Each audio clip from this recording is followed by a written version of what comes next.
Sam was ecstatic. He hadn't landed his dream job, but he had landed one that would get him there. He was glad he had spent all this time developing a strategy. He had also spent time amending and adding to his notes in the first few steps.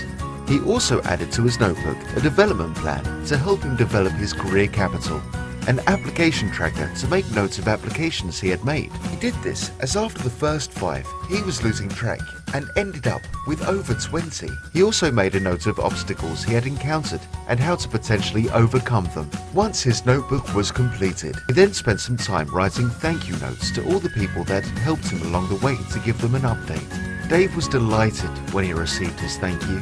Sam had said he would be sharing his notebook and the targeted method with other people in this situation to help them reach their aspiration.